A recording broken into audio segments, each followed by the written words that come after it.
আমরা তো পুজো করবো, আমরা তো কোনো এটা রাজনৈতিক দলের জায়গা না। রাজনীতি আমাদের কিছু করতেও পারেনি কোনোবার, এবারও কিছু করতে পারবে না। অতীন ঘোষকে ফলো করে অতীন ঘোষের পেছনের থেকে ওনাকে পুজো করতে দেখেই আমরা বড় হয়েছি।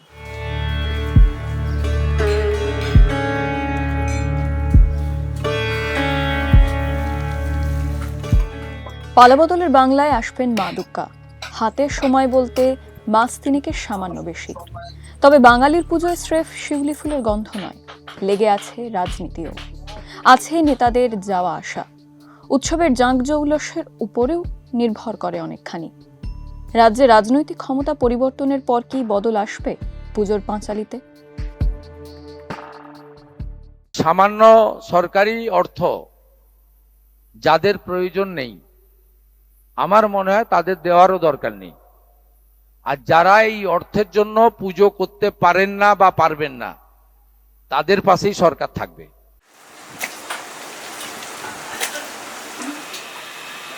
গত এক দশকে শহর কলকাতার একাধিক নামী পুজোর সঙ্গে বহু নেতার নাম জড়িয়েছে। বর্তমানে রাজ্যে ক্ষমতায় বিজেপি সরকার, এদিকে বিভিন্ন ক্লাবের উপর সাধারণ মানুষের রোষ গিয়ে পড়েছে। এর প্রভাব কি পড়বে দুর্গাপুজোতেও? শহরের বড় বড় পুজোগুলোর ভবিষ্যৎ ঠিক কি?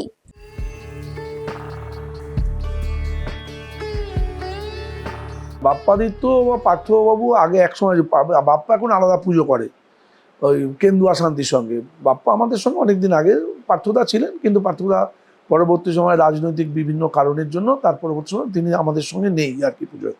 আর সরকার বদলের সঙ্গে পুজোর তো কোনো সম্পর্ক নেই। আপনি কি কোনো জায়গায় দেখেছেন সরকার বলেছে পুজো করতে দেবো না, বা আমি গেলে পুজো বন্ধ করে দেবো, বা কোনো নেতা ছিল বলে ওকে পুজো করতে বলেনি তো? বরঞ্চ তো দেখলাম এবার বোধহয় প্রধানমন্ত্রী আসবেন, স্বরাষ্ট্রমন্ত্রী আসবেন, রাজনাথ সিং আসবেন।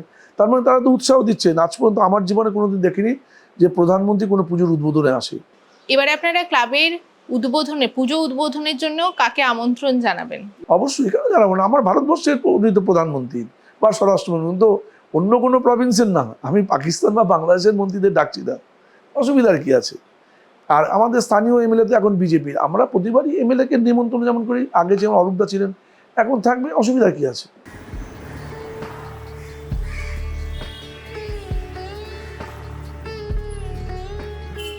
আমি এই মুহূর্তে দাঁড়িয়ে রয়েছি শ্রীভূমি স্পোর্টিং ক্লাবের ঠিক সামনে। এই ক্লাবের পুজো বিপুল জনপ্রিয়। সামনে যে রাস্তাটি রয়েছে তাতে কার্যত সাধারণ মানুষের পা রাখার জায়গা থাকে না পুজোর সময়। কিন্তু এই বছর সেই জাঁকজমক কি ধরে রাখতে পারবে শ্রীভূমি স্পোর্টিং ক্লাব? ক্লাবের অন্যতম কর্ণধার সুজিত বসু এই মুহূর্তে দুর্নীতির দায়ে জেলে রয়েছেন। সেই মামলাটি এখনো পর্যন্ত বিচারাধীন। ক্লাব আগের মতোই জাঁকজমক করে পুজো করতে পারবে তো, উঠছে প্রশ্ন। হবে না, এত বছরের পুজো হবে না? আর যার বাড়িতে ছোট পুজো হয় তারও পুজো হয়, হবে না কেন? পুজো নিশ্চয়ই হবে। তাহলে কি হবে? পুজো মার পুজো মা করাবে। মার পুজো তো কারোর জন্য বসে, তো মার পুজো ঠিকই হবে। দাদা খুব ঠাকুর ভক্ত, তো দাদা যা কিছু হোক না দাদা ঠিক পুজোটা করবে। দাদা তো অমায়িক লোক। আমি জানি এই মুহূর্তে ঘড়ির কাঁটায় বিকেল 4:28 বাজে। আমি শ্রীভূমি স্পোর্টিং ক্লাবের যে খোলা রাখার সময় তা একটু দেখানোর চেষ্টা করব। সোম থেকে শনি বেলা 4টে থেকে রাত্রি 11টা পর্যন্ত এই ক্লাব খোলা থাকার কথা, কিন্তু আনন্দবাজার.com এসে দেখলো ক্লাবের গেটে কার্যত তালা দেওয়া। এখানকার ক্লাবের এক সদস্য জানালেন, সুজিত বসুর গ্রেফতারির পর ক্লাব খোলার সময় কিন্তু বদলে গিয়েছে। ক্লাবের যে পুজো কমিটির বৈঠক তা এখনো পর্যন্ত হয়নি। অর্থাৎ পুজো করার সদিচ্ছা থাকলেও আগের জাঁকজমক শ্রীভূমি কতটা ধরে রাখতে পারবে তা নিয়ে উঠছে প্রশ্ন। নিজস্ব একটা মেশিনারি আছে, এক্সিকিউটিভ মেম্বার্সরা আছে, আমরা রয়েছি, সাধারণ মেম্বার্সরা রয়েছে, পাড়ার ছেলেমেয়েরা রয়েছে, সবাই মিলে যেরকম পুজো করতো সেরকমই পুজো হবে।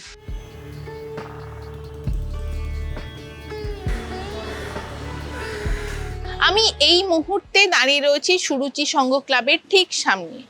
কিছুদিন আগেই অরূপ বিশ্বাস এবং স্বরূপ বিশ্বাসের বিরুদ্ধে ক্ষোভ উগরে দিয়ে এলাকাবাসীরা এই ক্লাবের দরজায় তালা ঝুলিয়েছিলেন।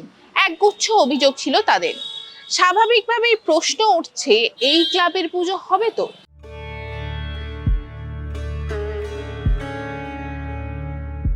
যেভাবে পুজোর নাম করে টাকা তোলা হতো, ব্যবসায়ীদের ভয় দেখানো হতো, পুজোর সময় অনাবশ্যকভাবে রাস্তা বন্ধ করে রাখা হতো ভিআইপি মুভমেন্টের নামে।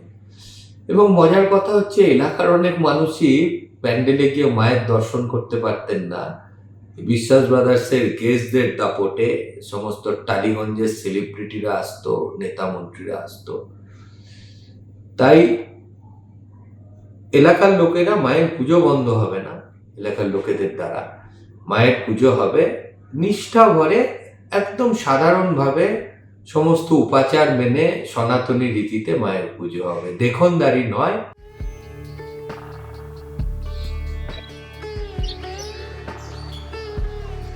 গত কয়েক বছরে শহরের অন্যতম জনপ্রিয় পুজোগুলির তালিকায় উঠে এসেছে টালা প্রত্যয় ক্লাব।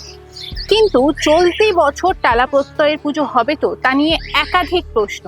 স্থানীয় বিধায়ক রিতেশ তিওয়ারি তিনি অভিযোগ করেছেন, দীর্ঘদিন ধরে মাঠ দখল করে, রাস্তা দখল করে এই পুজো হচ্ছিল।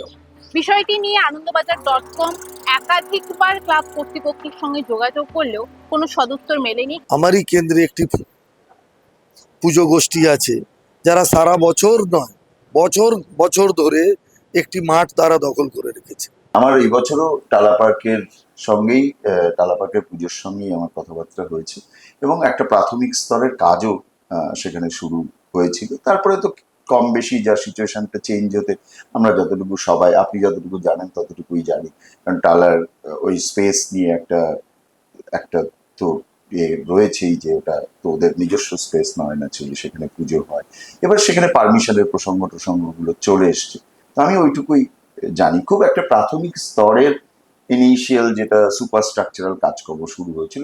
পুজো আর রাজনীতির যোগ অস্বীকার করছেন না উদ্যোক্তারা, তবে নেতাদের রাজনৈতিক পরিচয়কে সরিয়ে রেখে পুজোর মানুষ হিসাবেই তাদের ভাবতে চাইছেন কেউ কেউ। অতীন ঘোষকে ফলো করে, অতীন ঘোষের পেছনের থেকে ওনাকে পুজো করতে দেখেই আমরা বড় হয়েছি। তো যাই করুক, যাই হোক, যে রাজনৈতিক দলই আসুক, অতীন ঘোষের একটা প্রচ্ছন্ন ছায়া আমাদের এখানে রয়েছে, কারণ উনি এই পুজোর সঙ্গে জড়িত ছিলেন। একটা সময় উনি সেক্রেটারি ছিলেন, বর্তমানে উনি আমাদের চেয়ারম্যান আছেন এখনো পর্যন্ত। যখন আমরা পুজো করি, যে অঞ্চলে পুজো করি, সেইখানকার এমপি, বিধায়ক বা কাউন্সিলর, তাদেরকে তো আমন্ত্রণ জানাতে হয়, তারা আসে এবং তাদের কাছে আমরাও যাই নিমন্ত্রণ করতে। তারা যেটুকুনি আমাদের সাহায্যের হাত বাড়িয়ে দেয়, সেটা আমরা সাদরে গ্রহণ করি। পুজো রাজনীতির এই অবাধ মেলামেশার ভিতর অবশ্য ব্যতিক্রমও আছে। রাজনীতির ছোঁয়াচ বাঁচিয়েও যে পুজো করা যায়, সেই ধারাবাহিকতা বজায় রাখারই পক্ষপাতী শহরের অন্যতম নামী পুজো কমিটি। ক্লাব তো কোনোদিনই পলিটিক্যাল ছিল না, পলিটিক্যাল পুজোই তো হতো, তার নাহলে কি 2015 থেকে বন্ধ হয়ে যেত। সেজন্যই ব্যাপারটা যে এখানে পুজোটা সবসময় কোনো পলিটিক্সের সাথে কোনো জড়িত থাকে না, এটা থাকা হবেও না, এটাই মেইন আমাদের অবজেক্টিভ। আর আমাদের যখন উদ্বোধন হয়, কোনো রাজনৈতিক নেতা উদ্বোধন করেন না, আমাদের সব ওই অরফেনেজের বাচ্চারা করেন বা এরকম যারা, তাদের দিয়ে আমরা উদ্বোধন করাই। আর আমাদের কোনো রাজনৈতিকের কোনো ব্যাপারই নেই এখানে, একদম নন পলিটিক্যাল পুজো এটা। পুজো হবে, তবে স্পন্সরের দক্ষিণা মিলবে তো? পুজো নিয়ে নতুন সরকারের নির্দেশিকাই বা কী হবে? কমিটির শীর্ষ পদে এবার থাকবেন কারা? অপেক্ষা শরতের। যদিও বহু প্রশ্নের মেঘে পুজোর আকাশ এখনো অংশত মেঘলাই রয়েছে।